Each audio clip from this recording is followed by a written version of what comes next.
नमस्कार मित्रों, आप सभी का स्वागत है हमारे आज के सेशन में। आशा करते हैं कि आप सभी स्वस्थ और सुरक्षित होंगे। हमारा जो आज का सेशन है उसमें हम बात करेंगे कि किस तरह से कम्युनिटी डेवलपमेंट जो है और एक्सटेंशन सर्विसेज जो हैं वो इंडिया में डेवलप हुए और किस तरह से वो ग्रो हुए। तो चलिए आइए बिना किसी देरी के हम शुरुआत करते हैं। तो सबसे पहले हम जानते हैं कि एग्रीकल्चर एक्सटेंशन क्या होता है। एग्रीकल्चर एक्सटेंशन का मतलब होता है कि जो भी एग्रीकल्चर से रिलेटेड नॉलेज है, जो भी एग्रीकल्चर से रिलेटेड नॉलेज है या कोई एक्सपर्टीज़ है या कोई टेक्निक है या कोई वैरायटी है, जो भी डेवलप हो रहा है किसी लैब में या किसी रिसर्च स्टेशन में जो डेवलप हो रहा है, तो जब तक कि वो नॉलेज हमारे को उस लैब से किसी फाइनल स्टेक होल्डर जो कि हमारे फार्मर्स हैं उनके पास नहीं पहुंचेगी, तब तक उसका कोई फ़ायदा नहीं है। तो इसलिए ये बहुत इंपॉर्टेंट होता है कि हमारे जो फाइनल स्टेक होल्डर्स हैं उनके पास इनफॉर्मली उनको एजुकेट किया जाए इस तरह से कि उनके पास वो सारी नॉलेज, वो सारी एक्सपर्टीज़ आए, ताकि हमारा जो फार्मर इसका जो हमारा एग्रीकल्चर है वो काफ़ी अच्छी तरह से स्टेबलाइज हो, वो मॉडर्नाइज हो। तो इसलिए बहुत ज़्यादा ज़रूरी हो जाता है कि हम एग्रीकल्चर को एक्सटेंड किया जाए। तो एग्रीकल्चर के एक्सटेंशन से रिलेटेड हमने काफ़ी वीडियोस कवर की हैं, तो उसमें अगर आप ज़्यादा जानना चाहते हैं तो आप और जानने के लिए आप वीडियोस देख सकते हैं। तो इसी के साथ हम बात करेंगे कि हमारी जो एग्रीकल्चर एक्सटेंशन है उसका हमारे को फ़ायदा क्या होता है। सबसे पहला फ़ायदा तो यही हुआ कि भाई हमारी जो नॉलेज है, जो भी नॉलेज है वो उस डोमेन में उन फार्मर्स के पास तक पहुंच गई। दूसरा, अब उनके पास ऐसी नॉलेज आएगी तो उनके पास क्या आएगा कि उनके पास एक डिसीजन मेकिंग का प्रोसेस आ जाएगा कि हाँ, वो डिसाइड कर सकते हैं कि हाँ, हमें अपने फार्म को किस तरह से, हमारे इनपुट्स को कैसे यूज़ करना है कि हम उन इनपुट्स को यूज़ करके ऑप्टिमल यूज़ कर पाएँ और हमारा जो आउटपुट हो वो बढ़े।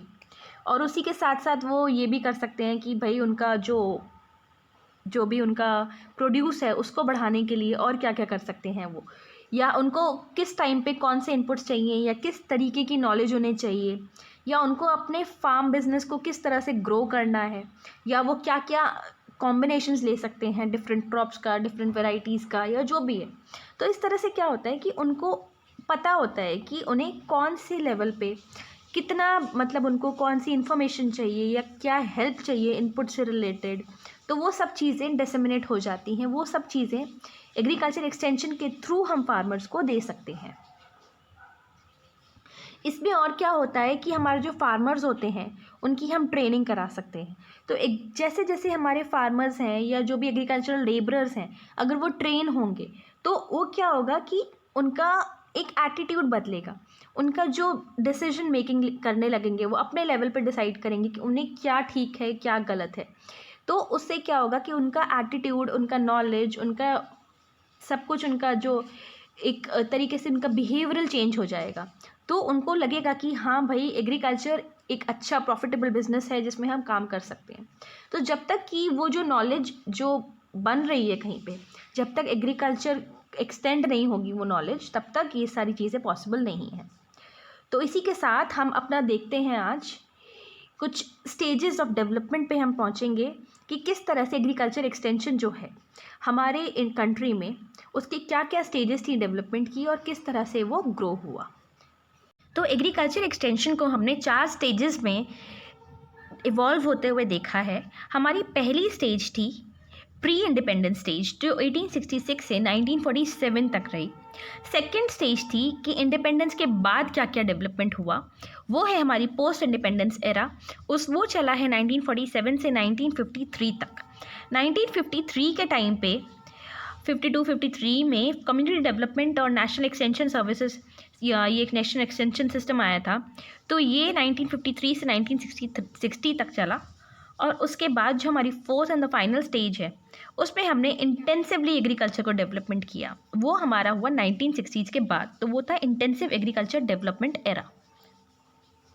तो सबसे पहले बात करते हैं प्री इंडिपेंडेंस एरा की, जो 1866 से 1947 तक रहा। तो हमारा जो प्री इंडिपेंडेंस एरा था उसमें कुछ बहुत ही स्कैटर्ड और बहुत शॉर्ट लिव्ड एफर्ट्स लिए गए जिससे रूरल डेवलपमेंट हो कंट्री में। और जनरली ये सारे क्या थे, इंडिविजुअल वर्क्स थे। जैसे कि डैनियल स्कीम थी रूरल रिकंस्ट्रक्शन की एक, महात्मा गांधी का सेवाग्राम में जो काम उन्होंने किया वो भी रूरल डेवलपमेंट के लिए ही था। शांति निकेतन में टैगोर साहब ने किया काम, रविन्द्रनाथ टैगोर का काम था शांति निकेतन का। स्पेंसर हैच ने मर्तनडाम में किया। बायन्स का वर्क था गुड़गांव में। रूरल रिकन्स्ट्रक्शन बड़ौदा में आया था। फ़िरका डेवलपमेंट स्कीम आई थी तमिलनाडु में। Indian village services. तो ये सारी चीज़ें जो हैं ये छोटे छोटे लेवल पर इंडिविजुअल्स ने स्टार्ट किया था और उसका मतलब बहुत ज़्यादा इम्पैक्ट नहीं हो पाया था एज सच, पर फिर भी ये काफ़ी नोटेबल थे ये सारे जो डेवलपमेंट्स थे। उसके बाद आए हमारा 1905 में institute of agriculture research, Pusa Samastipur Bihar में ये इस्टेब्लिश किया गया।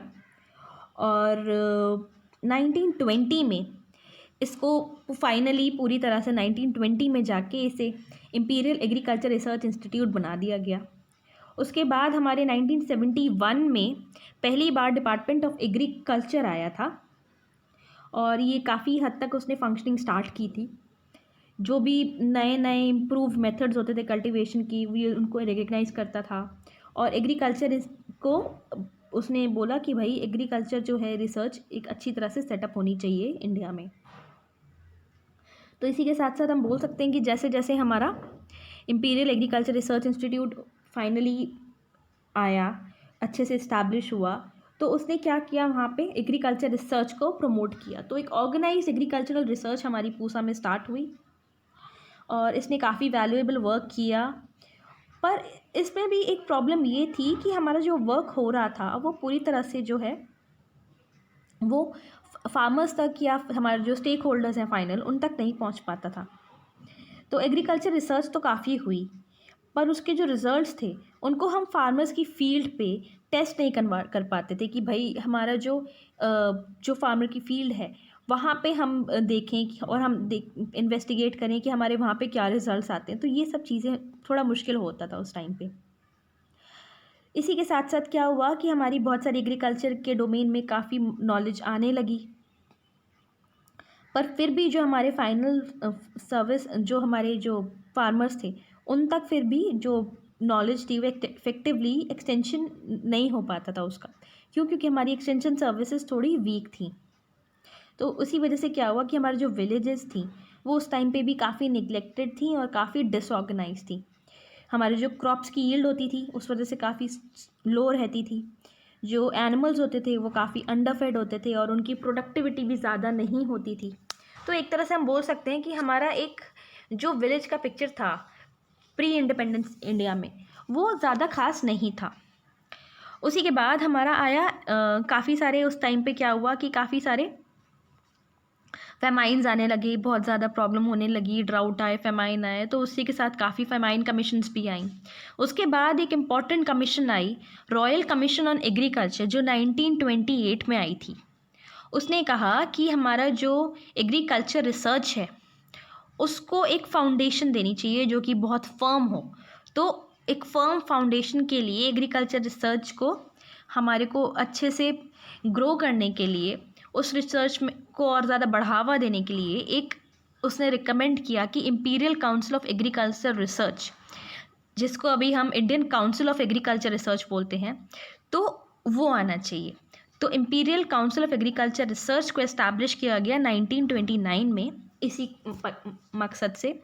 तो ये जो हमारी रॉयल कमीशन ऑन एग्रीकल्चर थी 1928 में जो आई थी, उसके रिकमेंडेशंस क्या थे कि हमारी जो नॉलेज है वो फ्रीली अच्छी तरह से इंटरचेंज हो। जो हमारा एक सेंटर लेवल पे एक ऐसी बॉडी होनी चाहिए जो एग्रीकल्चर रिसर्च को प्रमोट करे, नेशनल लेवल पे गाइड करे और कोऑर्डिनेट करे पूरे कंट्री में। हमारे जो रिसर्च वर्कर्स हैं उनकी हम अच्छे से ट्रेनिंग करा पाएँ और इन्फॉर्मेशन प्रोवाइड कर पाएँ हम एग्रीकल्चर वेटनरी वर्कर्स को, ताकि जो है हमारे ज़्यादा से ज़्यादा लोगों के पास तक ये सब चीज़ें पहुंच पाएँ और हमारा स्ट्रेंथनिंग हो एग्रीकल्चर रिसर्च की। हमारे रिसर्चर्स अच्छे होंगे, अच्छे अच्छे रिसर्च पेपर्स पब्लिश होंगे, तो हमारी जो नॉलेज है वो अच्छी तरह से डिसमिनेट हो पाए। तो उसने ये भी बोला कि एडमिनिस्ट्रेटिव कैपेसिटी के साथ साथ जो हमारे डायरेक्टर एग्रीकल्चर का होगा उसमें एडमिनिस्ट्रेटिव कैपेसिटी और साइंटिफिक क्वालिफिकेशन वो दोनों होनी चाहिए। तो एडमिनिस्टर भी करे और उसके पास साइंटिफिक क्वालिफिकेशन भी हो। इसी के साथ साथ उसने बोला कि फील्ड रिक्रूटमेंट होना चाहिए प्रोविंशियल एग्रीकल्चर सर्विसेज में, या ऐसी हमारी कोई प्रोविंशियल सर्विसेज भी होनी चाहिए जो कि एग्रीकल्चर को प्रोविंसेस से सेंट्रल लेवल तक अच्छी तरह से उसे डिसेमिनेट कर पाए, उसकी जो भी नॉलेज है। तो इसी के साथ साथ 1935 में ही रूरल डेवलपमेंट का वर्क ट्रांसफ़र हो गया था एज अ स्टेट सब्जेक्ट, कि भाई प्रोविंसेस में, स्टेट्स में जो उस लेवल पे भी हमारे प्रोविंशियल सर्विसेज होनी चाहिए, कुछ होना चाहिए, एक रूरल रिकन्स्ट्रक्शन का डिपार्टमेंट होने चाहिए। तो ये सब चीज़ें कब इस्टेब्लिश हुई? 1935 के बाद हुई, जब हमारा ये एग्रीकल्चर एक स्टेट सब्जेक्ट बन गया। तो इसी के साथ हम देखते हैं कि हमारा एग्रीकल्चर का प्री इंडिपेंडेंस एरा में कुछ इस तरह से डेवलपमेंट हुआ था। आगे हम बात करते हैं कि हमारे पोस्ट इंडिपेंडेंस एरा में क्या हुआ। जब जैसे जैसे इंडिया इंडिपेंडेंट हुआ तो सबसे इम्पॉर्टेंट और सबसे बड़ी प्रॉब्लम ये थी कि हमारे पास इतना फूड क्रॉप ही नहीं था, इतना कुछ था ही नहीं कि हम अपनी बढ़ती हुई पॉपुलेशन को या जितने भी लोग हैं उनको फीड कर पाएँ। तो सबसे पहले उस टाइम सबसे ज़रूरी ये था कि हमारे पास फूड बहुत ज़्यादा हो। तो वो फूड बहुत ज़्यादा कैसे आएगा? तो उसके लिए काफ़ी सारे स्टेप्स लिए गवर्नमेंट ने। इस कैंपेन का जो मेन टारगेट था, उसका टारगेट था कि फूड प्रोडक्शन को, जो एग्रीकल्चरल प्रोडक्शन है, उसे बढ़ाया जाए और ये बढ़ावा ऑल इंडिया बेसिस पे हो। पर क्या हुआ कि ये जो कैंपेन था, इसके टारगेट्स फुलफिल नहीं हो पाए। तो जैसे ही 1947 में इंडिपेंडेंट हुआ इंडिया, तो सेंट्रल गवर्नमेंट ने क्या किया, उसने ग्रो मोर फूड कैंपेन के ऑब्जेक्टिव को चेंज कर दिया। तो उसके ऑब्जेक्टिव को रीडिफाइन किया गया कि हमें फूड को नहीं बढ़ाना है, एग्रीकल्चर प्रोडक्शन को नहीं बढ़ाना है, हमें प्रोडक्शन के साथ साथ हमें फूड ग्रेन्स में सेल्फ सफिशिएंसी लानी है बाय 1952, ऐसा बोला गया। और उसके साथ साथ उसका जो हुआ कि टारगेट था जो प्रोडक्शन का, वो दूसरे क्रॉप्स के लिए भी बढ़ाया गया, ताकि जो भी शॉर्टफॉल हो पार्टीशन के टाइम पे, जो भी प्रॉब्लम्स हुई उसकी वजह से वो सारी जो शॉर्टफॉल हुई है उसको हम कंपनसेट कर पाए। उसी टाइम पे क्या किया गया, अरेंजमेंट्स किए गए ताकि हमारा जो पूरा कैंपेन है उसको इंटीग्रेट और कोऑर्डिनेट किया जा सके, ताकि इफ़ेक्टिवली एग्रीकल्चर प्रोडक्शन को बढ़ाया जा सके। स्टेट गवर्नमेंट ने काफ़ी स्टेप्स लिए और विलेज लेवल पे, तालुक लेवल पे, स्टेट लेवल पे, डिस्ट्रिक्ट लेवल पे, उन सारी लेवल्स पे नॉन ऑफिशियल कमिटीज़ बनाई गई, तो ताकि हमारा जो फूड को हम सस्टेनेबली ग्रो कर सकें और हमारे जो फूड ग्रेन्स हैं वो सेल्फ सफिशिएंट हो जाए, हम उनमें हमें कहीं से इंपोर्ट ना करना पड़े उनको, 1952 तक। उसके बाद हमारा grow more food inquiry committee की रिपोर्ट आई। तो ये जो थी grow more food inquiry committee, इस कमेटी को 1952 में लाया गया था ताकि एग्जामिन कर पाएँ कि ग्रो मोर फूड कैंपेन की जो वर्किंग है वो कैसी गई। तो इस कमेटी ने कुछ फाइंडिंग्स उसकी थी। उसने बोला कि ये जो हमारी ग्रो मोर फूड कैंपेन था, इसने अच्छे से काम नहीं किया और जो कल्टीवेटर्स का रिस्पांस था वो बहुत ही ज़्यादा ख़राब था। उसने ये भी बोला कि जो हमारा फूड का जो प्रोडक्शन का प्रॉब्लम है, हमारा सिर्फ ये नहीं है कि हम सेल्फ सफिशिएंट नहीं हैं या हमारे पास फूड कम है, ये दोनों प्रॉब्लम्स ही हमारी केवल प्रॉब्लम्स नहीं है एग्रीकल्चर में। एग्रीकल्चर की जो प्रॉब्लम्स हैं वो बहुत ज़्यादा बड़ी हैं इन सब से। तो इसमें हमारा सबसे इम्पॉर्टेंट ये है कि हमें जो रूरल लाइफ है, जो रूरल लोग हैं, उन सब की जो स्टैंडर्ड ऑफ लिविंग है उसे बढ़ाना पड़ेगा किसी तरह से।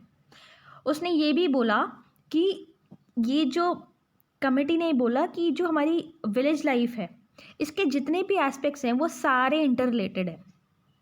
बहुत ही ज़्यादा ज़रूरी है कि हम ऐसे प्रोग्राम्स लाएं जो इंडिपेंडेंटली अलग अलग सेक्टर्स को पकड़ के उनके ऊपर इम्प्रूवमेंट कर सकें। तो ऐसे प्रोग्राम्स होना बहुत ज़रूरी है और एफ़र्ट्स जो हैं वो यूनाइटेड नहीं है, बहुत ज़्यादा डिसइंटीग्रेटेड एफ़र्ट्स हैं। तो हमारे को अब हमारे एफ़र्ट्स को यूनाइट करना पड़ेगा, हमें ऐसे प्रोग्राम्स लाने पड़ेंगे और हमारे पास फाइनेंसेस की भी बहुत कमी है। तो उसने ये सब बोला, उसने बोला कि हमारे को फाइनेंशियली हम बहुत ज़्यादा वीक हैं, हमारी रूरल कमेटी जो है इन सब चीज़ों की वजह से जो है वो इफ़ेक्टिवली इस कैंपेन में पार्टिसिपेट भी नहीं कर रही है। तो मतलब उसने कुल मिला के ये बोला कि यहाँ पे इतनी छोटी बात नहीं है कि हमें केवल अपना फूड प्रोडक्शन बढ़ाना है या सेल्फ सफिशिएंसी बढ़ानी है। उसने बोला कि हमारे को ये बहुत ज़रूरी है कि जो रूरल कम्युनिटी है वो नेशन वाइज एंथुसियास्टिक हो जाए, वो नेशनल लेवल पे सारा जो भी जितने भी गांव वाले हैं, जितने भी लोग हैं, जितने भी फार्मर्स हैं, वो एंथुसियाज्म आए उनमें थोड़ा सा, कि उन्हें ये एक मास मूवमेंट की तरह चले कि हमारे को हाँ हमें और ज़्यादा फूड ग्रो करना है। तो ये सब चीज़ें जब तक ज़्यादा से ज़्यादा लोग इन्वॉल्व नहीं होंगे तब तक ये वाली चीज़ सक्सेसफुल नहीं हो पाएगी। तो इसी वजह से जो कमेटी थी उसने रिकमेंड किया कि हमारे को डेवलपमेंट ब्लॉक्स बनाए जाएं और हर डेवलपमेंट ब्लॉक में कुछ 100-200 विलेजेस होनी चाहिए और उन सारे डेवलपमेंट ब्लॉक्स में एक रेवेन्यू ऑफिसर होने चाहिए और जो डेवलपमेंट और एक्सटेंशन का काम करेंगे।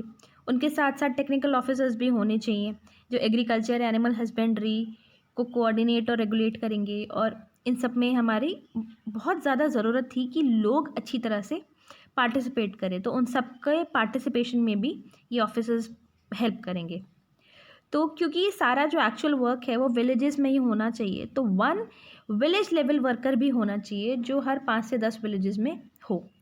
तो इस तरीके से काफ़ी सारी प्लानिंग, काफ़ी सारी रिकमेंडेशंस दी। उसने बोला कि एक्सटेंशन सर्विस को बढ़ाना चाहिए, ये सब चीज़ें करनी चाहिए। तो उससे क्या होगा कि हमारा जो है विलेज लेवल पे जैसे जैसे लोगों के बीच में जानकारी बढ़ेगी, नॉलेज बढ़ेगी, तो ज़्यादा ज़्यादा अडॉप्शन होगा।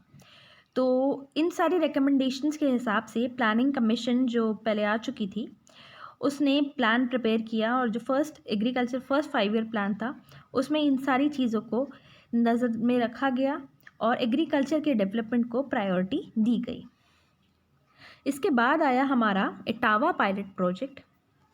तो इटावा पायलट प्रोजेक्ट था क्या? ये एक इंटेंसिव ऑल राउंड डेवलपमेंट का एक आइडिया था जिसको एक कॉम्पैक्ट एरिया में डालने की बात की गई कि भाई हम उठा रहे हैं एक जगह, हमारी जगह कौन सी है? इटावा डिस्ट्रिक्ट उत्तर प्रदेश में हमने ली। यहाँ पे हम क्या करेंगे? यहाँ पे करेंगे रूरल प्लानिंग और डेवलपमेंट। तो इस एरिया में अलग से हम रूरल प्लानिंग और डेवलपमेंट करेंगे। 1948 में ये प्रोजेक्ट लिया गया। तो इसका जो प्लेयर था वो कौन थे? एल्बर्ट मेयर ने किया था ये प्रोजेक्ट को इनिशिएट और इम्प्लीमेंट। उन्होंने बोला कि हम एक डिस्ट्रिक्ट में self help, democracy, integrated approach और जो जो ज़रूरतें लोगों की हैं उसके हिसाब से प्लानिंग और रियलिस्टिक टारगेट्स बना के एक प्रोजेक्ट फाइनलाइज करेंगे। हम यहाँ पे रूरल डेवलपमेंट करेंगे। तो इस प्रोजेक्ट में और भी क्या क्या था, उसके और प्रिंसिपल्स ये थे कि कोऑपरेशन होना चाहिए गवर्नमेंटल और नॉन गवर्नमेंटल ऑर्गेनाइजेशंस के बीच में। एक्सटेंशन और सप्लाई एजेंसीज़ जो हैं उनके बीच में काफ़ी क्लोज कोऑर्डिनेशन होना चाहिए। टेक्निकल और जो सोशल साइंटिस्ट हैं उन सब के बीच में कोलैबोरेशन होना चाहिए। तो इसमें क्या होता है कि इस तरीके का एक प्रोजेक्ट लिया गया ताकि उसका जो भी इम्प्लीकेशंस हों उसके हिसाब से हम बाकी और जगहों पे इस तरीके के प्रोजेक्ट्स चलाए जा सकें। तो एक अलग अलग चैनल्स के थ्रू अलग अलग डिपार्टमेंट्स को चैनलाइज किया गया और उनको कनेक्ट किया गया। हर विलेज में एक विलेज लेवल वर्कर होना चाहिए जो 4-5 विलेजेस को सुपरवाइज करे। तो डिस्ट्रिक्ट प्लानिंग ऑफिसर भी होना चाहिए पूरी डिस्ट्रिक्ट के लिए और उसके पास डिस्ट्रिक्ट प्लानिंग ऑफिसर के साथ साथ 4 स्पेशलिस्ट ऑफिसर्स और उसका सपोर्टिंग स्टाफ होना चाहिए। तो ये सब चीज़ों की रिकमेंडेशन इस प्रोजेक्ट में की गई और ली गई। और ये जो इटावा पायलट प्रोजेक्ट था ये कम्युनिटी डेवलपमेंट प्रोजेक्ट का फोररनर था। तो उससे पहले ये आया था, उसके बाद हमारा कम्युनिटी डेवलपमेंट प्रोजेक्ट आया। तो कम्युनिटी डेवलपमेंट प्रोजेक्ट आया हमारा 1952 में। तो हमने देखा कि भाई हमारा जो grow more food inquiry committee की जो रिपोर्ट थी उसके हिसाब से देखा गया और इटावा पायलट प्रोजेक्ट जो था वो काफ़ी सक्सेसफुल था। तो इन दोनों चीज़ों को देखने के बाद ये डिसाइड किया गया कि कम्युनिटी डेवलपमेंट प्रोग्राम आएगा और उसके अंडर 15 पायलट प्रोजेक्ट्स चलाए जाएंगे। 1952 में ये चीज़ डिसाइड हुई और उनको असिस्टेंस, फाइनेंशियल असिस्टेंस स्टेट्स देंगे और फोर्ड फाउंडेशन देगा। तो इस तरह से एक कम्युनिटी डेवलपमेंट प्रोग्राम आया 1952 में। तो इस प्रोजेक्ट का सिर्फ ये नहीं था कि वो एग्रीकल्चर प्रोडक्शन को बढ़ाएगा या ओवरऑल इकोनॉमिक कंडीशंस जो है फार्मर की उसको इम्प्रूव करेगा। तो इसके अलावा इसका एम ये था कि ये एक तरीके का ट्रेनिंग ग्राउंड होगा, जो एक्सटेंशन पर्सनल हैं उनकी ट्रेनिंग भी होगी इस प्रोजेक्ट के अंदर। तो धीरे धीरे हमें ये रियलाइज़ हुआ कि एक अच्छी बेटर लाइफ देने के लिए रूरल पॉपुलेशन को, या एक अच्छा इकोनॉमिक फ्रीडम विलेजेस में आए, तो इन सब चीज़ें के लिए थोड़े और डायनामिक इफ़ेक्ट्स की ज़रूरत थी। तो ये देखा गया कि ये जो भी हम एफ़र्ट्स डाल रहे हैं उसमें गवर्नमेंट का और नॉन गवर्नमेंट का और जो भी फाइनल बेनिफिशरीज़ हैं उन सब का जो है कंट्रीब्यूशन होना चाहिए। उसके साथ साथ हमें और भी इस तरीके की ज़रूरतें पड़ रही हैं। इसके अलावा काफ़ी ज़रूरत है, बहुत सारे रिसोर्सेज की ज़रूरत है। तो इसी वजह से एक नया कम्युनिटी डेवलपमेंट प्रोग्राम को एक नई तरीके से इस्टेब्लिश करने के लिए गवर्नमेंट ऑफ इंडिया ने गवर्नमेंट ऑफ यूएसए के साथ एक technical cooperation programme agreement sign किया। इस एग्रीमेंट के अंडर 55 कम्युनिटी डेवलपमेंट प्रोजेक्ट्स को अलग अलग पार्ट्स में कंट्री के स्टार्ट किया गया 2 अक्टूबर 1952 को, 3 साल के लिए। तो ये 55 कम्युनिटी डेवलपमेंट प्रोजेक्ट्स जो स्टार्ट किए गए, इन प्रोजेक्ट्स ने अराउंड 25,000 विलेजेस को कवर किया, 6.4 मिलियन लोगों की पॉपुलेशन कवर की, और हर प्रोजेक्ट में कम से कम 300 विलेजेस आज कवर होती थी, जो 400 से 500 स्क्वायर माइल्स की होती थी और उनकी पॉपुलेशन अराउंड 2 लाख होती थी। हर प्रोजेक्ट एरिया को 3 डेवलपमेंट ब्लॉक्स में डिवाइड किया गया। हर डेवलपमेंट ब्लॉक में 100 विलेजेस होती थी और उनकी पॉपुलेशन 60,000 टू 70,000 होती थी। ये जो डेवलपमेंट ब्लॉक्स थे उनको दोबारा से डिवाइड किया गया 5 से 10 विलेजेस में, जहाँ पे हमारे multi functional village level worker होते थे।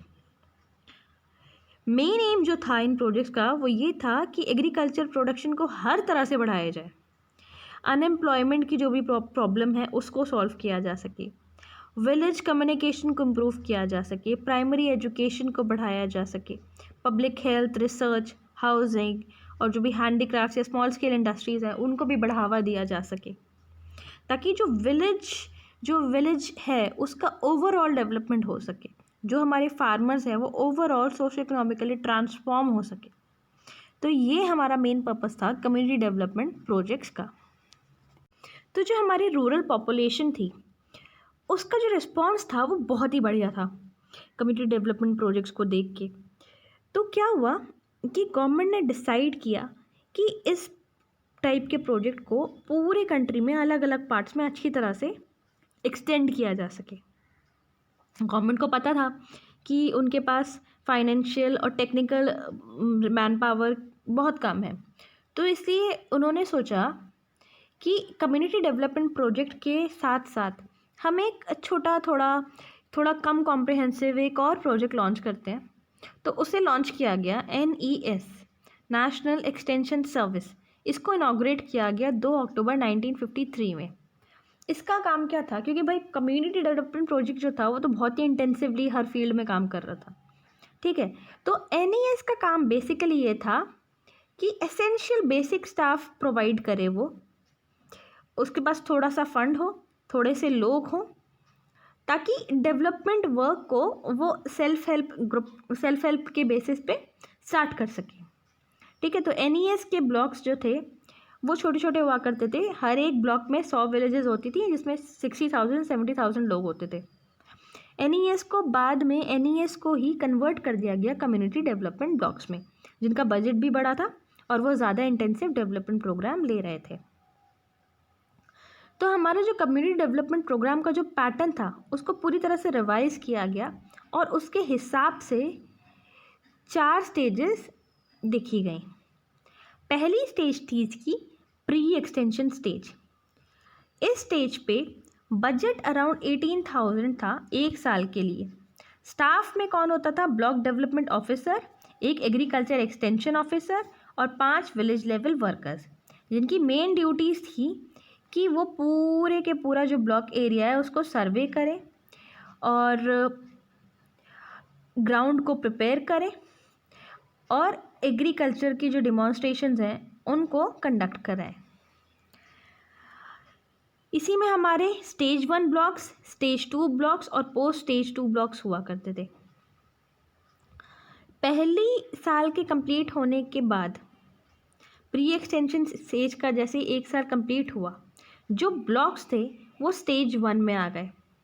उनका बजट जो पहले 18,800 था वो 12 लाख हो गया फॉर 5 साल के लिए। और 5 साल के लिए वहाँ पे क्या होना था? इंटेंसिवली एग्रीकल्चर का डेवलपमेंट होना था। इस टाइम पे एक block development officer, 8 extension officers, जो पहले कितने थे वहाँ पे? पहले एक एक्सटेंशन ऑफिसर था, उसके बदले में अब कितने हो गए? 8 एक्सटेंशन ऑफिसर्स। जहाँ पहले 5 विलेज लेवल वर्कर्स थे, अब क्या हो गए यहाँ पे? 10 विलेज लेवल वर्कर्स। उसके साथ साथ 2 ग्राम सेविका, 3 स्टॉकमैन वेटनरी के लिए, एक फिजिशियन, 3 से 4 मिडवाइफ्स, एक कंपाउंडर, सैनिटरी इंस्पेक्टर, इन सब की ज़रूरत होने लगी। इस सब की ज़रूरत क्यों थी? क्योंकि इस टाइम पे बहुत ज़्यादा इंटेंसिवली वर्क करना था। इसी के बाद हमारा आया स्टेज 2 ब्लॉक्स। स्टेज 2 ब्लॉक में क्या हुआ? स्टाफिंग जो थी मोरलेस स्टेज 1 जैसी ही थी, बट उसमें बजट के प्रोविज़न में एक डिफरेंस था। बजट जो पहले 12 लाख था 5 साल के लिए, वो इस स्टेज में क्या हो गया था? 5 साल के लिए 5 लाख हो गया था, मतलब कि 1 लाख पर साल, ऐसा हो गया। उसके बाद आया हमारा पोस्ट स्टेज 2 ब्लॉक्स। इसमें क्या हुआ? ये परमानेंट स्टेज थी। इसमें क्या हुआ कि फॉलो अप लिया गया। बजट था 1 लाख पर साल। जो भी डेवलपमेंट एक्टिविटीज़ हो रही थी, जो भी हमारी अब तक हुई थी स्टेज 2 में, अलग अलग हेड्स में जो भी हुई थी, वो सब वैसे ही होती रही।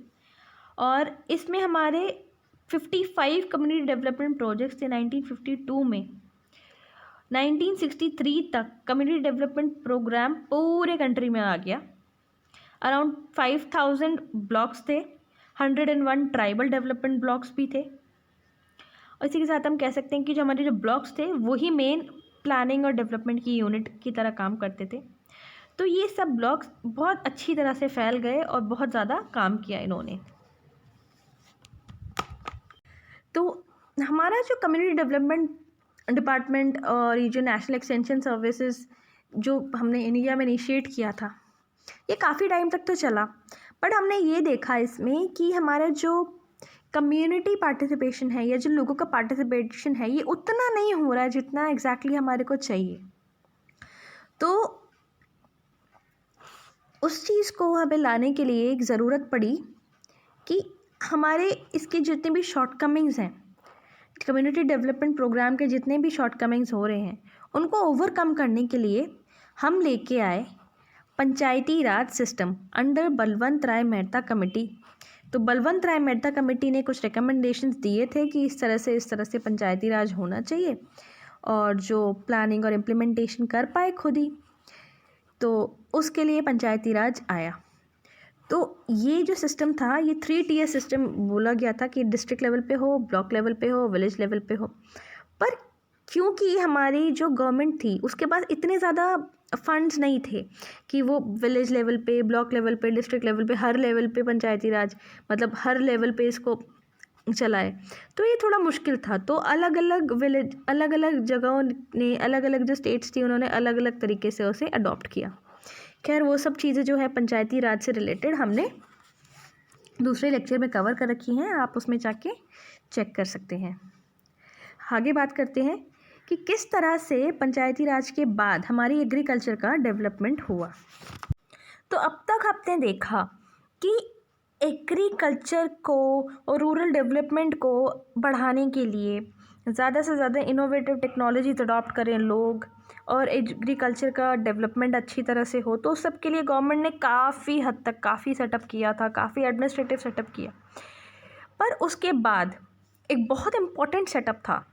वो क्या था कि एक बहुत इम्पॉर्टेंट काम किया गवर्नमेंट ने कि agriculture education, agriculture research, field extension, इस सब को एग्रीकल्चर यूनिवर्सिटीज़ में स्टैब्लिश कर दिया। तो जैसे जैसे एग्रीकल्चर यूनिवर्सिटी को ये काम दिया गया कि वो एजुकेशन, रिसर्च और फील्ड एक्सटेंशन का काम करे, तो उससे हमारा एक ड्रास्टिक चेंज आया। तो इसी के साथ जैसे ही सोचा गया कि एग्रीकल्चरल यूनिवर्सिटीज़ को इस्टेब्लिश होना चाहिए, तो सबसे पहली university, first agricultural university establish की गई 1960 में Govind Ballabh Pant university of agriculture and technology के नाम से पंतनगर में, जो कि उत्तराखंड में है अभी, पहले यूपी में हुआ करता था। तो वहाँ पहली एग्रीकल्चर यूनिवर्सिटी इस्टेब्लिश की गई। उसी के साथ साथ हर स्टेट में एग्रीकल्चर यूनिवर्सिटीज़ को इस्टेब्लिश करने का काम चालू हो गया। तो ये सारी जो यूनिवर्सिटीज़ होती थी, इसमें क्या होता था, यहाँ पे टीचिंग होती थी, रिसर्च होता था और एक्सटेंशन होता था।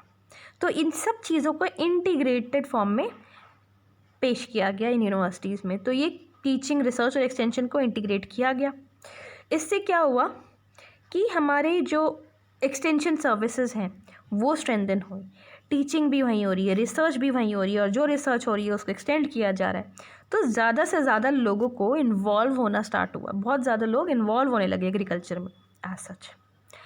तो यहाँ पे और क्या होता था कि एक्सटेंशन जो एजुकेशन या प्रोग्राम्स या जो भी एक्टिविटीज़ हैं वो अच्छी तरह से हों, तो उसके लिए एक directorate of extension education establish किया जाता था हर यूनिवर्सिटी में, जिसमें एक डायरेक्टर होता था और उनके पास एक टीम होती थी सब्जेक्ट मैटर स्पेशलिस्ट की, जो अलग अलग सब्जेक्ट्स, अलग अलग डोमेन्स के होते थे, जैसे कि agronomy, animal husbandry, soil science, entomology, plant pathology, हॉर्टिकल्चरोलॉजी और horticulture, vegetable, agriculture economics, agricultural engineering और एग्रीकल्चर एक्सटेंशन से रिलेटेड। तो ये सारे सब्जेक्ट मैटर स्पेशलिस्ट होते हैं।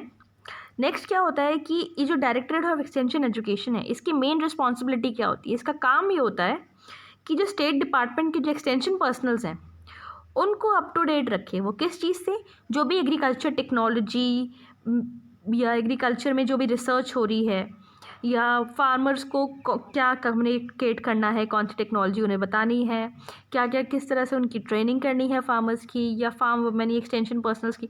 तो इस तरह से वो क्या करें, वो अप टू डेट रहें और ये सारी चीज़ें वो एक्सटेंड कर पाएँ फार्मर्स तक, ताकि जो भी रिसर्च हो पा रही है एग्रीकल्चर यूनिवर्सिटीज़ में वो सीधा डायरेक्टली फार्मर्स के पास तक पहुँचे। नेक्स्ट हम बात करते हैं इंटेंसिव एग्रीकल्चर डेवलपमेंट एरा, जो 1960s के बाद स्टार्ट हुआ। तो इसमें कुछ प्रोग्राम्स आए थे, जैसे कि इंटेंसिव एग्रीकल्चर डेवलपमेंट प्रोग्राम आए, high yielding variety programme, multiple cropping programme, small farmer development agency, और भी बहुत सारे प्रोग्राम्स आए थे। तो हम उनकी एक एक करके बात करते हैं। सबसे पहले हम देखेंगे इंटेंसिव एग्रीकल्चर डिस्ट्रिक्ट प्रोग्राम। ये प्रोग्राम जो आया था IADP प्रोग्राम, क्यों आया ये प्रोग्राम? 1960 में आया।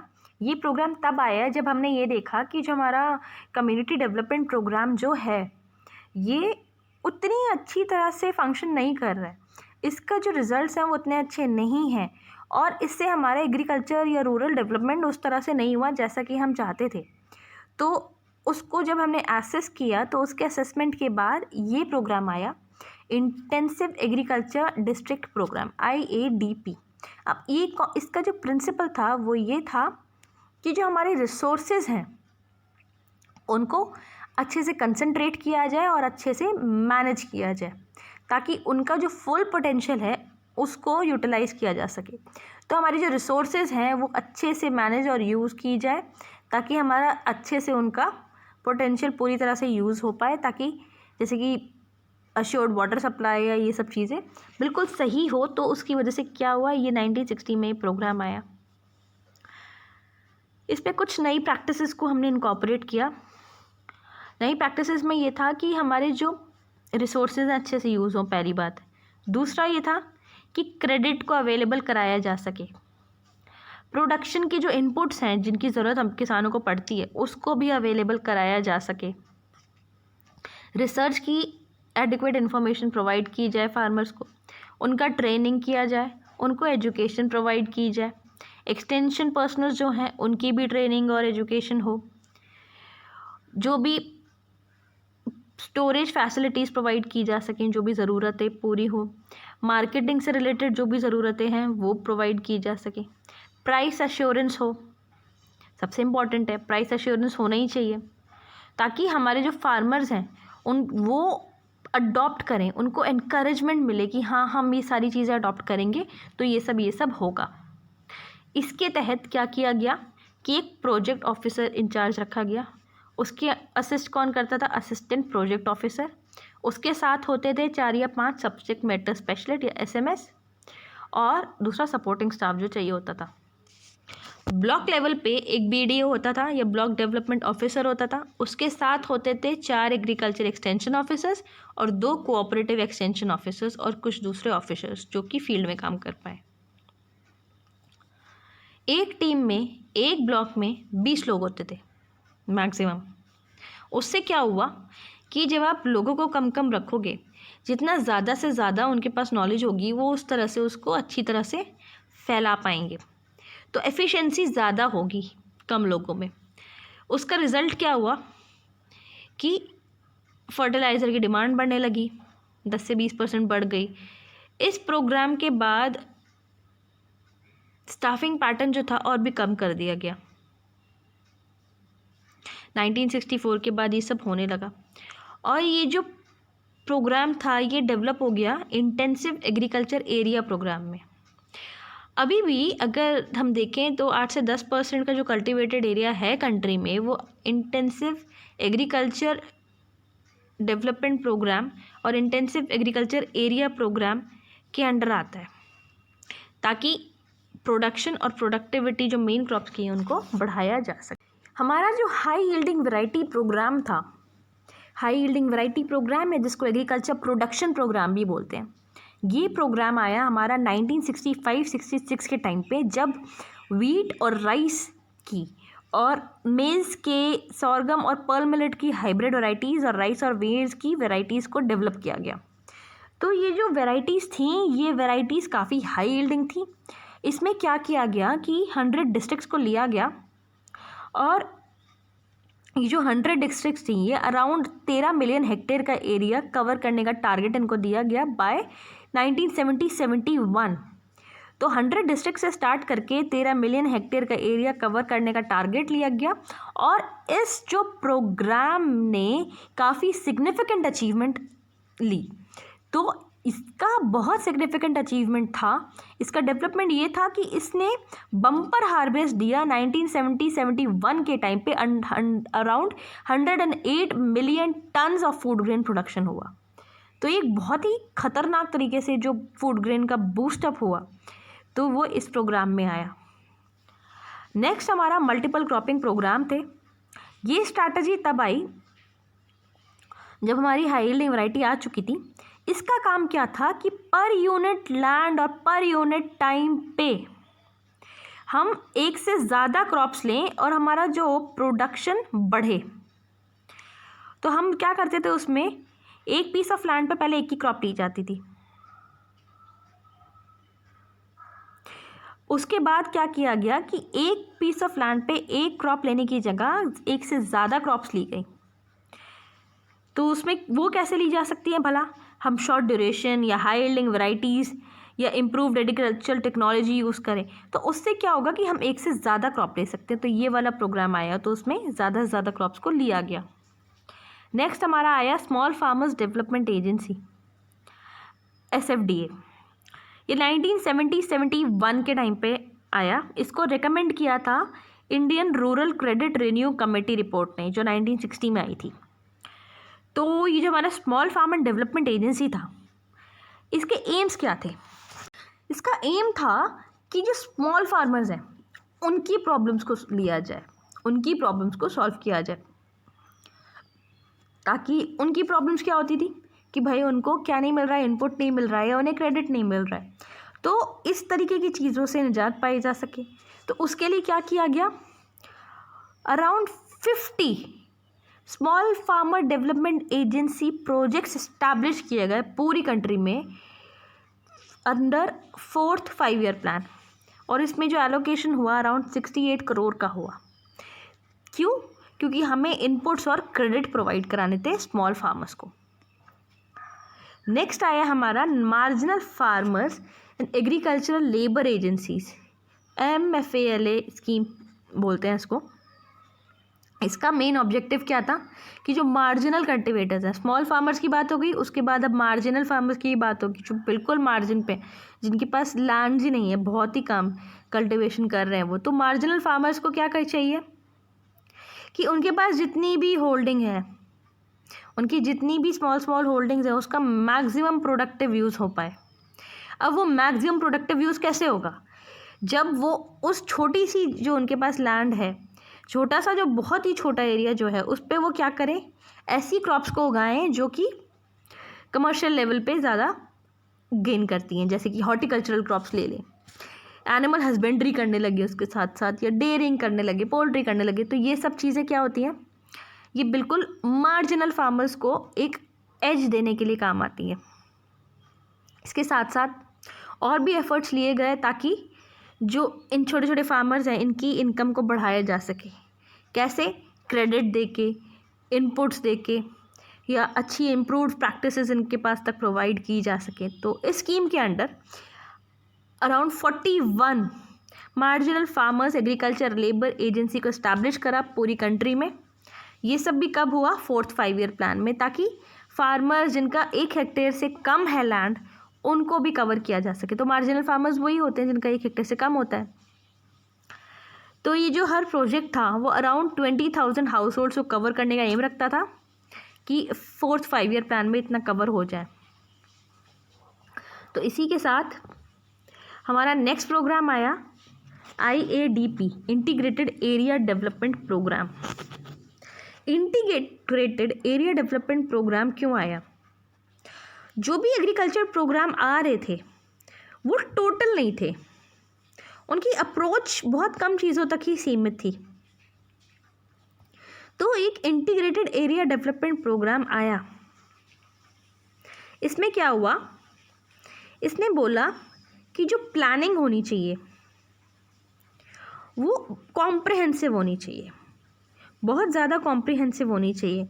और इस प्लानिंग को और ज़्यादा कॉम्प्रिहेंसिव करने के लिए कृषि विज्ञान केंद्रों का यूज़ करना चाहिए, ताकि जो भी वायबल टेक्नोलॉजीज़ हैं वो KVKs के थ्रू आ जाए, और KVKs का यूज़ करना चाहिए।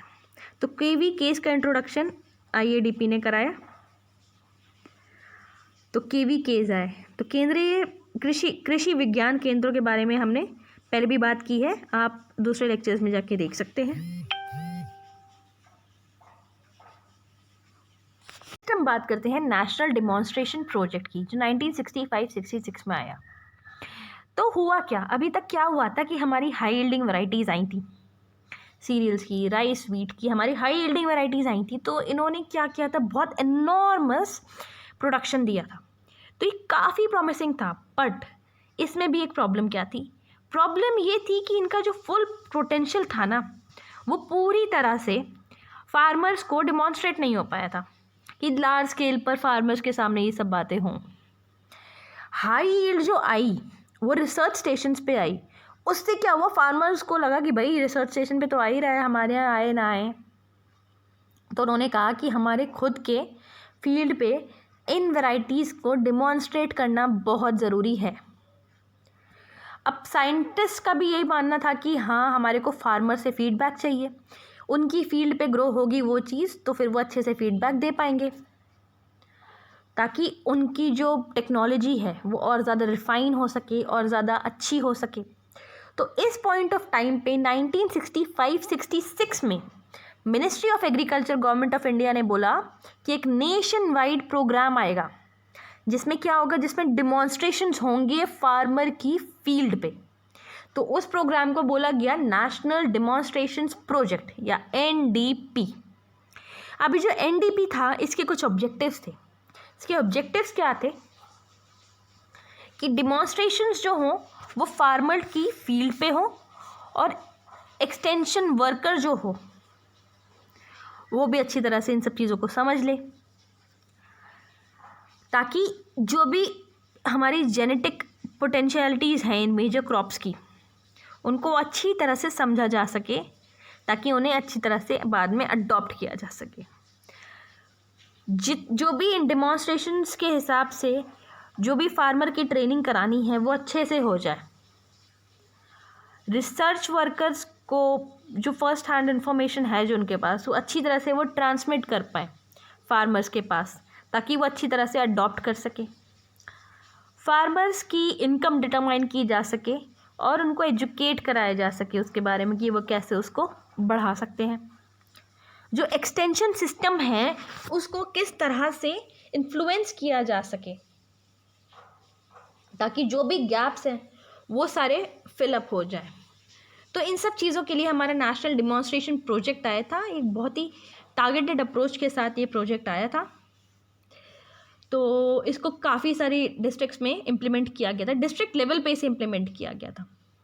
और उसमें 4 सब्जेक्ट मैटर स्पेशलिस्ट होते थे जिनकी रिस्पॉन्सिबिलिटी थी कि वो क्या कराएं, डेमोन्स्ट्रेशंस कराएं फार्मर की फील्ड पे। इसी के साथ हमारे डेमोन्स्ट्रेशंस होने लगे। नेक्स्ट हमारा एक और प्रोग्राम आया, DPAP, drought prone area programme. इसको स्टार्ट किया गया 1970-71 में, जब 4th 5 ईयर प्लान का मिड अप्रेजल हुआ उसके बाद इसे स्टार्ट किया गया। ड्राउट प्रोन एरिया प्रोग्राम जो था, इसके ऑब्जेक्टिव्स क्या थे कि ड्राई लैंड एग्रीकल्चर जो है उसको ज़्यादा से ज़्यादा प्रोडक्टिवली प्रमोट किया जा सके, कि हमारी जो सॉइल, वाटर और क्लाइमेटिक रिसोर्सेज जो हैं उनको किस तरह से हम ऑप्टिमली यूज़ करें कि हमारे ड्राई लैंड जो है वहाँ पे भी एग्रीकल्चर प्रोडक्शन अच्छा हो। वाटर रिसोर्सेज जो हैं उस एरिया की उनको डेवलप किया जा सके, उनका प्रोडक्टिव यूज़ किया जा सके, सॉइल और मॉइस्चर का कंजर्वेशन कराया जा सके, अच्छी लैंड यूज़ प्रैक्टिसेस अडॉप्ट की जाए, एफॉरेस्टेशन हो, फार्म फॉरेस्ट्री इम्प्रूव की जाए, लाइफ स्टॉक डेवलपमेंट भी कराया जा सके, पास्चर्स का या फॉडर रिसोर्सेज को डेवलप किया जा सके। तो इस तरह से DPAP में ये सारी चीज़ें इनकॉर्पोरेट हो गई। उसके बाद आया हमारा tribal area development programme. Tribal area development programme 1972 में आया। ये आया ट्राइबल एरियाज़ के लिए। आंध्र प्रदेश, मध्य प्रदेश, बिहार, उड़ीसा के जितने भी ट्राइबल एरियाज़ के थे उनके लिए 5 साल के लिए प्रोग्राम आया। इसका काम क्या था? इसका एम था कि जो ट्राइबल्स हैं उनको उनकी लैंड के जो राइट्स हैं वो सेफगार्ड कराए जा सके। वहाँ पे ट्राइबल एरियाज़ में इम्प्रूव्ड एग्रीकल्चर प्रैक्टिसेस को इंट्रोड्यूस कराया जाए, ट्राइबल्स को सब्सिडरी ऑक्यूपेशंस दिए जाए, जो लैंड और वाटर की रिसोर्सेज है उनका बेटर यूटिलाइजेशन हो पाए, मार्केटिंग फैसिलिटीज़ प्रोवाइड की जा सके ताकि उनका जो प्रोड्यूस वो कर रहे हैं उसे मार्केट किया जाए कहीं पे, डेयरी यूज़ और जितने भी इनपुट हैं उनकी सप्लाई की जा सके, ट्राइबल्स को मनी लेंडर्स के जो चंगुल से छुड़ाया जा सके और उनको बेसिक इंफ्रास्ट्रक्चर प्रोवाइड किया जा सके। इससे क्या होता है कि हमारे जो ट्राइबल्स होंगे उनको इनकरेजमेंट मिलेगा। उसके बाद आया हमारा कमांड एरिया डेवलपमेंट प्रोग्राम। ये आया 1974 में। इसका एम था कि जो वाटर की वेस्टेज हो रही है उसको रिमूव किया जा सके, उसे रिड्यूस किया जा सके। उसने क्या किया, वाटर और क्रॉप को हार्मोनाइज किया कि क्रॉप, वाटर और सॉइल का जो कंटिन्यूम है उसे मेंटेन करें। अब उसके लिए क्या किया गया, उसके लिए हमारे जो इरिगेशन सिस्टम्स हैं उसको मॉडर्नाइज करने की ज़रूरत पड़ेगी। तो वो सब चीज़ें उसके कंपोनेंट्स थे इस प्रोग्राम के। कमांड एरिया डेवलपमेंट प्रोग्राम के कंपोनेंट्स में हमारा आ जाएगा इरिगेशन सिस्टम को कैसे इम्प्रूव करें, फील्ड चैनल्स या ड्रेन्स बनाई जाएं, लैंड लेवलिंग की जाए, ट्यूबवेल्स इंस्टॉल किए जाएं, क्रॉपिंग पैटर्न किस तरह से कौन सा मैनेज करना है जिसमें आपकी पानी की खपत कम हो, फार्म प्लान्स और इनपुट की सप्लाई को मैनेज किया जा सके, एक्सटेंशन सर्विसेज को स्ट्रेंथन किया जा सके ऑल ओवर। नेक्स्ट हमारा आया TNV यानी कि ट्रेनिंग एंड विजिट सिस्टम। ये एग्रीकल्चर एक्सटेंशन सर्विस का एक रीऑर्गेनाइजेशन है। 1974 में आया था ये आया था वर्ल्ड बैंक असिस्टेंस से। वर्ल्ड बैंक ने इसे असिस्ट किया था। इसमें क्या होता है कि विलेज लेवल वर्कर्स जो हैं उनकी ट्रेनिंग कराई जा सके और रेगुलरली विजिट किया जाए फार्मर फील्ड को। फार्मर्स की फील्ड को रेगुलरली विजिट करें विलेज लेवल वर्कर्स जो हैं, और हर विलेज लेवल वर्कर जो है उसकी इंटेंसिव ट्रेनिंग हो। हर वीक में एक दिन उसकी ट्रेनिंग हो और बाकी दिन वो क्या करे, बाकी फार्मर्स के साथ मिले और उनको ट्रेन करे, उनको बताए। तो इस तरह से क्या हुआ, हर एक एक्सटेंशन ऑफिसर जो था, एग्रीकल्चर एक्सटेंशन ऑफिसर, वो 6 से 8 एक्सटेंशन पर्सनल्स को सुपरवाइज करता था। जो विलेज लेवल वर्कर था वो 500 से 800 फैमिलीज़ को कवर करता था। पॉपुलेशन के बेसिस पे क्रॉपिंग इंटेंसिटी और डाइवर्सिटी, क्या क्या क्रॉप ग्रो कर रहे हैं उसके एक हिसाब से वो जो भी फार्मर्स के पास से जिनसे भी कांटेक्ट करता था उनको वो क्या करता था, उनको एजुकेट करता था और नाइटली बताता था कि क्या क्या हो रहा है। हर हफ्ते में या हर 15 दिन में उनके पास एक फील्ड लेवल वर्कर जाता था, ठीक है, और फिर वो फॉलोअप भी लेता था। तो TNV सिस्टम जो था काफ़ी प्रोफेशनली काम कर रहा था। सिंगल लाइन एडमिनिस्ट्रेशन था, क्लियर और स्पेसिफिक फंक्शंस होते थे, वो भी क्लोजली सुपरविजन के साथ। क्लोज सुपरविजन वहाँ पे हो पाती थी। तो जो भी विलेज लेवल वर्कर था उसके पास लेटेस्ट नॉलेज होती थी और उसकी ट्रेनिंग रेगुलर होगी और वो जा के फार्मर्स को कुछ कुछ टाइम बाद इन्फॉर्म करता रहेगा जो भी क्रूशियल चीज़ें हो रही हैं रिसर्च एक्सटेंशन में। तो ये था हमारा TNV सिस्टम। नेक्स्ट आ गया हमारा KVK। तो कृषि विज्ञान केंद्र 1964-66 में आए थे। जो एजुकेशन कमीशन आई थी उससे 1974 में पहला पुडुचेरी में हमारा KVK इस्टेब्लिश हुआ था। तो KVKs का जो डेवलपमेंट कैसे कैसे हुआ ये हमने दूसरी वीडियो में, दूसरे लेक्चर में हमने शेयर कर रखा है, तो उस पर आप जाके देख सकते हैं। तो यहाँ पे हम उससे ज़्यादा कवर नहीं करेंगे। नेक्स्ट हम बात करते हैं ऑपरेशनल रिसर्च प्रोजेक्ट्स की। तो ऑपरेशनल रिसर्च प्रोजेक्ट्स जो होते हैं ये नेशनल डिमॉन्स्ट्रेशन की जो एक्सपीरियंसेस थे उसके ऊपर था। तो हमें ये देखा गया कि इस कॉन्सेप्ट को ना हमें एरिया वाइज और बढ़ाना चाहिए, नेशनल डिमॉन्स्ट्रेशंस को। तो बोला गया कि कुछ ऐसे ऑपरेशनल रिसर्च प्रोजेक्ट्स लें एरिया बेसिस पे, ताकि हमारा जो फूड का प्रोडक्शन है उसे इंटीग्रेट कर सके। अब इसके ऑब्जेक्टिव्स ये थे कि जो भी टेक्नोलॉजी है उसे टेस्ट, अडॉप्ट और डिमॉन्स्ट्रेट किया जाए फार्मर की फील्ड पे ऑन एरिया बेसिस। वहाँ उस एरिया में जितनी भी प्रॉफिटेबिलिटी आ रही है उसे कैलकुलेट किया जाए। जो भी नई टेक्नोलॉजी लगा रहे हैं उसकी क्या एफिशिएंसी है उसे देखा जाए। सोशो इकोनॉमिक जो भी हिंड्रेंसेस आ रही हैं, जो भी प्रॉब्लम्स हैं उन्हें देखा जाए, उन्हें टैकल किया जाए। और हमें ये भी देखना चाहिए कि हमने जो एग्रीकल्चर टेक्नोलॉजी लगाई है उसकी क्रेडिट वर्दीनेस क्या है, तो उसको भी एक्सेस किया जा सके। तो उसी के लिए ICAR ने कुछ प्रोजेक्ट्स लाया था जो SAUs के साथ और रिसर्च इंस्टीट्यूट्स के साथ लिए। नेक्स्ट हम बात करेंगे डेजर्ट डेवलपमेंट प्रोग्राम। अभी डेजर्ट डेवलपमेंट प्रोग्राम क्या था, तो DDP ने क्या किया। DDP का काम था कि जहाँ पे ज़्यादा कल्टीवेशन नहीं हो रहा, जो ज़्यादा कल्टीवेट करने वाले जो एरियाज़ नहीं हैं वहाँ पे किस तरह से उनको कल्टिवेबल बनाया जा सके। जैसे हम वहाँ पे क्या क्या करेंगे, एफॉरेस्टेशन कर सकते हैं, ग्रासलैंड डेवलपमेंट कर सकते हैं, सैंड ड्यून्स जो है उन्हें स्टेबलाइज कर सकते हैं। जो डेजर्ट एरियाज़ है ना जनरली ये वहाँ के लिए था।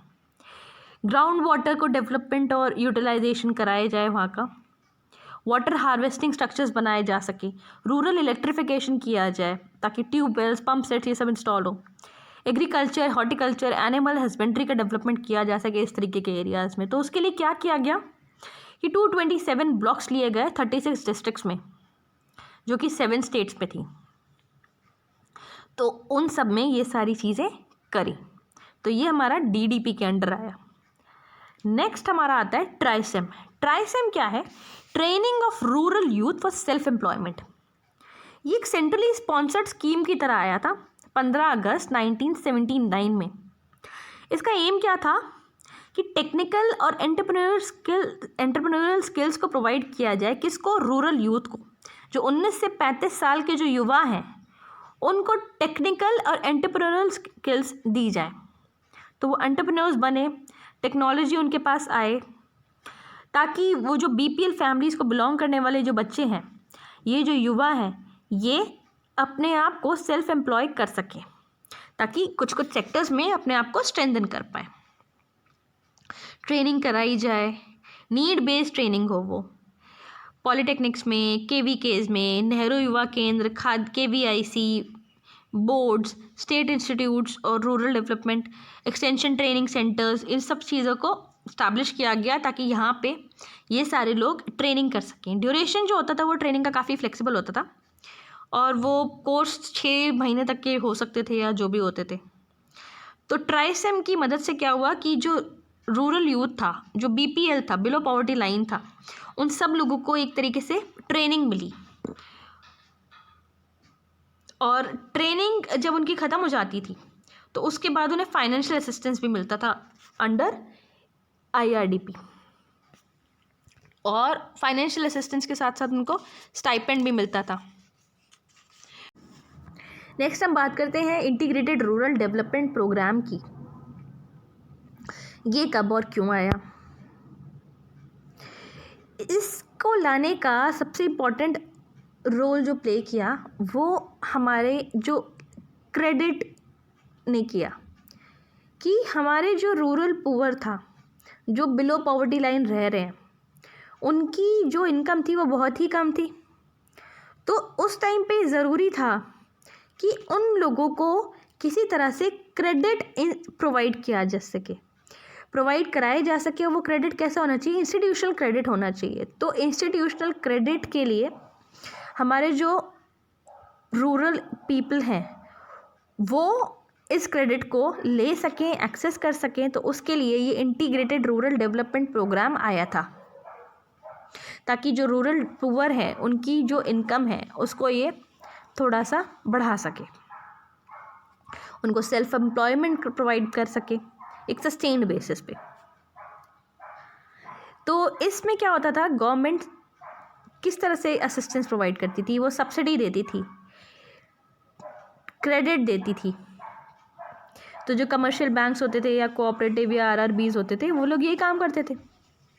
तो उससे क्या होता था कि इनकम जनरेशन होने लगता था, और फिर इनकम जनरेशन होगा तो वो धीरे धीरे प्राइमरी, सेकेंडरी या टर्शरी सेक्टर्स में इन्वॉल्व होंगे, तो और ज़्यादा इनकम बढ़ेगा। तो जब उन्हें क्रेडिट मिलेगा तो वो कुछ कर पाएंगे। तो इस प्रोग्राम को इम्प्लीमेंट किया गया सारे ब्लॉक्स में as a centrally sponsored scheme, और 50-50 बेसिस पे ये फंड होती थी by centres and state. Target group जैसे कि हमने देखा, स्मॉल और मार्जिनल फार्मर्स, एग्रीकल्चरल लेबरर्स और रूरल आर्टिजन्स थे। और इस प्रोग्राम को स्टेट लेवल पे department of rural development and panchayat के थ्रू इम्प्लीमेंट किया गया, और डिस्ट्रिक्ट लेवल पे इसे कैसे किया गया? डिस्ट्रिक्ट रूरल डेवलपमेंट एजेंसीज के थ्रू। और इसके साथ साथ काफ़ी अलग डिपार्टमेंट्स जो थे और जो फाइनेंशियल इंस्टीट्यूशंस थे वो सब इसके कोलैबोरेशन में आ गए। नेक्स्ट हम बात करते हैं जवाहर रोजगार योजना की, जो 1989 में आया था। अब ये जब आया तो इसने कुछ 2 स्कीम्स को मर्ज किया, national rural employment programme NREP और rural landless employment guarantee programme RLEGP को इसने जवाहर रोजगार योजना में इनकॉर्पोरेट कर दिया। इसका मेन ऑब्जेक्टिव क्या था कि एडिशनल गेनफुल एम्प्लॉयमेंट मिल सके। किसको? जो अनएम्प्लॉयड और अंडर एम्प्लॉयड मैन और वुमेन हैं रूरल एरियाज़ के, उनको। दूसरा इसका ऑब्जेक्टिव ये था कि इंफ्रास्ट्रक्चर का डेवलपमेंट हो, कम्युनिटी और सोशल एसेट्स बढ़ें, और जो रूरल पुअर है उनका ओवरऑल डेवलपमेंट हो, उनकी इनकम में डेवलपमेंट हो, उनकी क्वालिटी ऑफ लाइफ बढ़े। इसको भी सेंटर और स्टेट गवर्नमेंट फंड करते थे, और इसका जो रेशियो था वो 80:20 था। तो 80% सेंटर फंड करती थी और 20% स्टेट फंड करती थी। इस योजना के अंतर्गत क्या हुआ, 30% एम्प्लॉयमेंट अपॉर्चुनिटीज़ वुमेन के लिए भी रिजर्व थी, ताकि उनको गेनफुल एम्प्लॉयमेंट मिले। तो ये वाला जो योजना थी, इसको इम्प्लीमेंट कराने का काम ज़िला परिषद या का था, और ज़िला लेवल पे, डिस्ट्रिक्ट लेवल पे और विलेज लेवल पे कौन करता था, ग्राम पंचायत। नेक्स्ट हम बात करते हैं एम्प्लॉयमेंट एश्योरेंस स्कीम की। तो ये जो एम्प्लॉयमेंट एश्योरेंस स्कीम थी, इसमें क्या होता था कि इस स्कीम को लाया गया कि गेनफुल एम्प्लॉयमेंट प्रोवाइड की जा सके अनस्किल्ड मैनुअल वर्क के लिए रूरल पुअर को। कब, जब एग्रीकल्चर सीजन अच्छा ना हो उस टाइम पे 100 डेज़ का वर्क प्रोवाइड किया जाए। सेकेंडरी ऑब्जेक्टिव इसका ये था कि इकोनॉमिक इंफ्रास्ट्रक्चर डेवलप किया जा सके, कम्युनिटी एसेट्स डेवलप किए जा सकें, और सस्टेनेबल एम्प्लॉयमेंट को डेवलप किया जा सके। तो सस्टेनेबली एम्प्लॉयमेंट प्रोवाइड करा जा सके। तो वो जो 100 डेज़ का जो एश्योरेंस था वो सब लोगों के लिए था जो भी 18 साल से ऊपर थे और 60 साल से नीचे थे। तो उन लोगों को दिया जाता था एम्प्लॉयमेंट, और इस स्कीम में एक फैमिली से 2 लोग, जो 2 अडल्ट हैं, उनको एम्प्लॉयमेंट मिल सकता था। नेक्स्ट इसके बाद आया हमारा 1995 में एक स्कीम आई जिसका नाम था इंस्टीट्यूशनल विलेज लिंकेज प्रोग्राम। अब ये इंस्टीट्यूशनल विलेज लिंक प्रोग्राम क्यों आया? इसको लॉन्च करने का काम ये था कि फार्मर्स और साइंटिस्ट के बीच में एक बॉटम अप अप्रोच हो। ये फार्मर्स और साइंटिस्ट अच्छी तरह से कोलैबोरेट करें एक दूसरे के साथ डायरेक्टली, ताकि एग्रीकल्चर टेक्नोलॉजीज़ जो हैं, जो ICAR इंस्टीट्यूट या SAUs डेवलप कर रहे हैं, स्टेट एग्रीकल्चर यूनिवर्सिटी जो डेवलप कर रही हैं, या कोई एग्रीकल्चर रिसर्च जहाँ भी हो रही है, वो डायरेक्टली फार्मर्स के पास तक पहुँचे।